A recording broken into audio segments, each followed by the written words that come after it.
IPL mega auction में इस बार पृथ्वी शॉ को कोई भी खरीदार नहीं मिला, वो अनसोल्ड चले गए। एक खिलाड़ी जिसने अपनी कप्तानी में भारतीय टीम को अंडर 19 चैंपियन बनाया और एक खिलाड़ी जिसने डेब्यू टेस्ट मैच में शतक जड़ा था, उस खिलाड़ी का इतना तगड़ा, इतना बुरा डाउनफॉल आएगा कि वो अनसोल्ड हो जाएगा, वो भी इतनी कम उम्र में, 23-24 साल की उम्र में कोई खिलाड़ी अनसोल्ड हो जाएगा, वो भी खिलाड़ी जिसने क्रिकेट का आगाज बेहद शानदार तरीके से किया था। तो ये बात थोड़ा सा क्रिकेट फैंस को भी समझ में नहीं आ रही है और लगातार सोशल मीडिया पर इसको लेकर के चर्चाएं हो रही हैं। ये जो बातें मैंने बताई ये पृथ्वी शॉ से जुड़ी हुई बातें हैं। पृथ्वी शॉ ने अपने डेब्यू टेस्ट मैच में शतक लगाया था, अपनी कप्तानी में भारत को अंडर 19 चैंपियन बनाया था, लेकिन आईपीएल में वो कुछ खास कमाल नहीं कर पाए। दिल्ली कैपिटल्स ने भी इस बार उन्हें मेगा ऑक्शन में नहीं खरीदा। क्यों नहीं खरीदा, इसको लेकर के दिल्ली कैपिटल्स के जो सहायक कोच है प्रवीण आमरे, उन्होंने एक बड़ा बयान दिया है और पृथ्वी के करियर को लेकर के, उनके निजी जीवन को लेकर भी एक बयान दिया है, बातें कुछ कही हैं। चलिए क्या कहा है प्रवीण आमरे ने, आपको बताते हैं।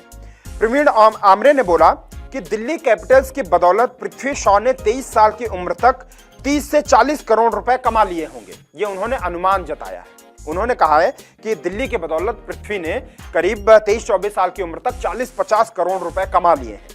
क्या आईआईएम ग्रेजुएट को भी इतना पैसा मिलेगा?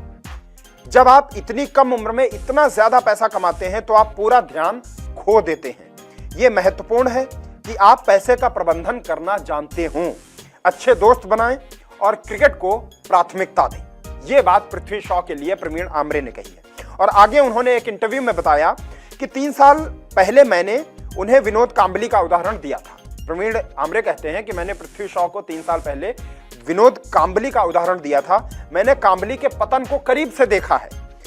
इस पीढ़ी को कुछ चीजें सिखाना आसान नहीं है, ये बात भी प्रवीण आमरे कहते हैं।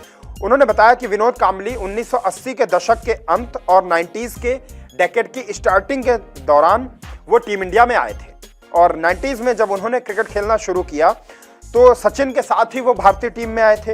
हालांकि सचिन तेंदुलकर ने लगातार बुलंदियां हासिल की, उनका क्रिकेट करियर लगातार ऊंचाइयों की ओर जाता रहा, लेकिन कांबली का करियर बहुत कम उम्र में ही पटरी से उतर गया।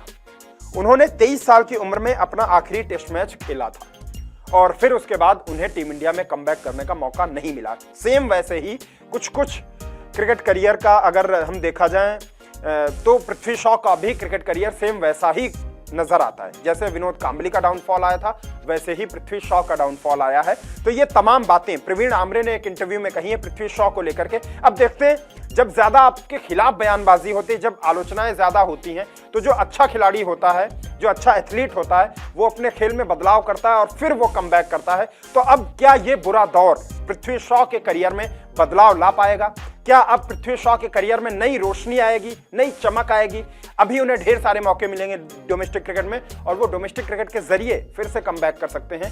पृथ्वी शॉ को ऑल द बेस्ट। और आपको क्या लगता है कि पृथ्वी शॉ कमबैक कर पाएंगे या नहीं, और कितनी जल्दी अब पृथ्वी शॉ कमबैक कर पाएंगे? प्लीज कमेंट करके पृथ्वी शॉ को लेकर के अपनी राय जरूर बताइए।